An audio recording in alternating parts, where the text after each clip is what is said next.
Ok. Alors bon, eh ben, je m'appelle Michel, hein, j'avais le 25 juin 58 ans. Et le 25 juin, quand Michael Jackson est décédé, je l'ai appris à 8 heures lorsque je partais à mon travail. J'ai entendu dans la voiture, aux informations, Michael Jackson est mort à 50 ans d'une crise cardiaque. Donc ce jeudi, je n'ai pas eu de problème particulier, je n'ai pas le moins du monde pensé à Michael. Jusqu'au soir où mon fils aîné est rentré du travail, elle m'a dit Michael Jackson est décédé. À quoi j'ai répondu c'est bien malheureux qu'il soit mort, cet homme a 50 ans, mais je ne le connais pas, c'est le dernier de mes soucis, quoi. Le jeudi, bon, rien ne s'est passé, le vendredi non plus, le samedi, rien de bien particulier. Et puis le dimanche matin, je me suis levée et je me suis mise à pleurer, toutes les larmes de mon corps.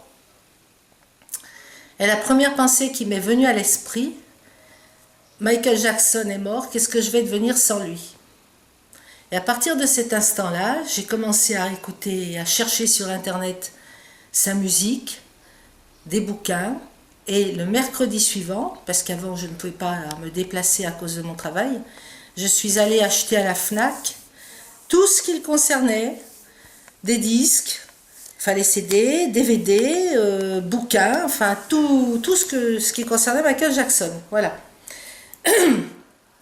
Quelques jours plus tard, j'ai décidé de faire une location, de préparer mon voyage à Los Angeles, dans l'intention d'aller le voir, enfin, lorsqu'il serait enterré, lorsque je saurais l'endroit exact où il allait être enterré.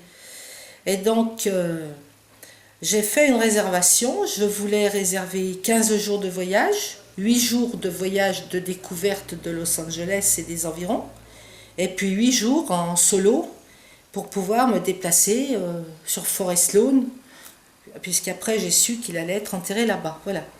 Et donc,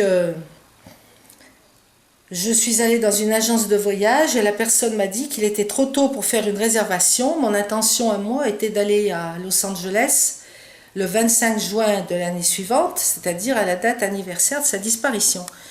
Donc la personne m'a dit, revenez faire une préparation de ce voyage à la fin décembre 2009, ça sera suffisant.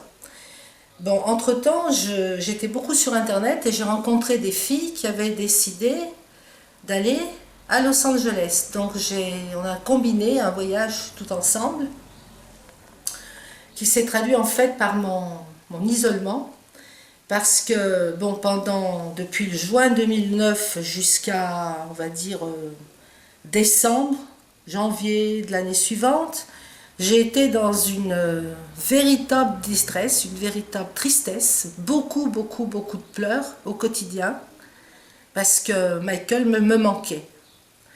Et petit à petit, j'ai eu le sentiment qu'il n'était pas mort réellement.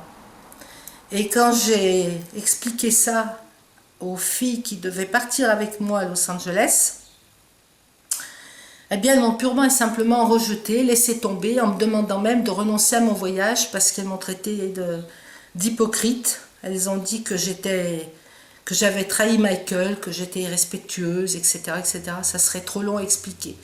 Donc je suis partie à Los Angeles seule. Donc j'ai loué une voiture et je suis allée à Forest Lawn. Et le jeudi avant Pâques, j'étais comme tous les matins devant la porte du mausolée de Holy Terrace et j'y portais des fleurs au quotidien. J'ai acheté des fleurs à la boutique de Forest Lawn et j'y portais des fleurs au quotidien parce qu'en France, on m'avait donné de l'argent pour acheter des fleurs pour lui.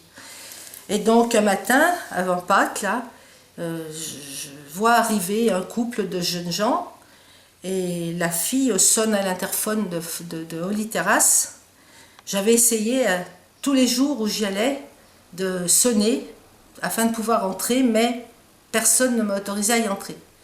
Et donc ce jour-là, la porte s'est ouverte, mais elle avait un bouquet de fleurs, violettes, je me souviens. elle allait dans un couloir latéral, probablement déposer des fleurs sur une tombe, enfin sur un casier qui sert de tombe.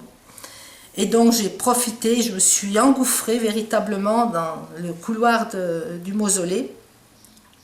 Et j'ai essayé de m'approcher discrètement, bien sûr, j'étais seule, hein, mais discrètement, le plus possible de son tombeau.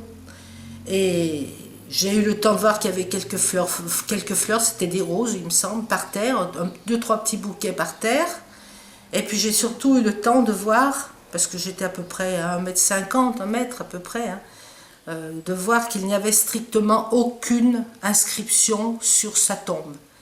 Et puis sur ma gauche, un couloir sur ma gauche, est arrivé un agent de sécurité, on va dire, et je lui ai demandé si je pouvais m'approcher un peu plus.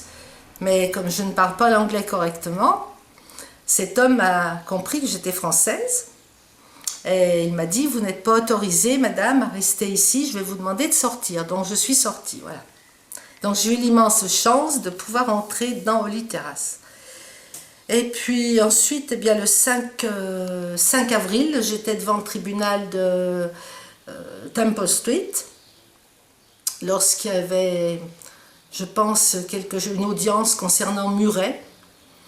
Et bon, je n'ai pas pu entrer, c'est évident, hein, mais il y avait, j'ai vu Catherine, Germaine et Jo, qui s'engouffraient dans une voiture. C'est les seuls que... Et Janet. Et puis, le lendemain, donc c'était le 6 avril, j'ai pris la voiture pour monter à Neverland. Je ne suis pas arrêtée longtemps à Neverland, j'étais toute seule sur la route, c'était un peu tristounet. Et puis, ben, j'ai ramassé de la terre de Neverland. J'ai ramené de la terre de Neverland en France. Et puis, je suis allée à Santa Maria. Et j'ai discuté à Santa Maria avec le pompiste d'une station à essence. Je lui ai expliqué pourquoi j'étais là. J'avais ramassé dans la campagne des fleurs violettes qui ressemblent un petit peu à des plantes grasses parce que je n'ai pas trouvé de fleuriste. Et j'ai mis devant le tribunal des fleurs violettes. Et après, bon, je suis rentrée à Los Angeles, donc j'allais le matin à Forest Lawn et j'ai retourné le soir parce que ça fermait à 21 h, à 9 h le soir.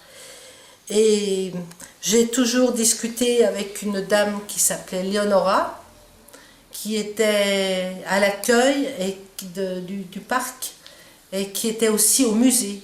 Donc j'ai aussi visité le musée. Et j'ai aussi beaucoup discuté avec les fleuristes et avec un des agents de sécurité qui s'appelait Patrick. Et puis quand je suis partie, donc ces personnes étaient très heureuses qu'une Française se rende sur la tombe de Michael. Et elles m'ont offert 2 livres concernant Forest Lawn. Et puis voilà, je suis rentrée en France et depuis, je peux dire, le 28 juin de 2009, je connais Michael presque par cœur, si tant est qu'on puisse le connaître par cœur.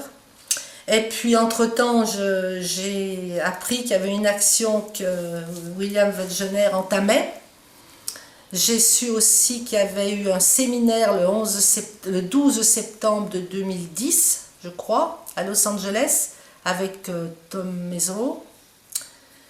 Et ben, j'ai travaillé un petit peu pour la cause de William, avec des traductions, voilà, et on a rencontré William 2 fois à Paris. Et je suis une fan invétérée de Michael qui me manque toujours autant. C'est bon, ça suffit? Bon. En anglais, c'est pas possible. Yeah. Now in English. In English? Now in English. Oh non.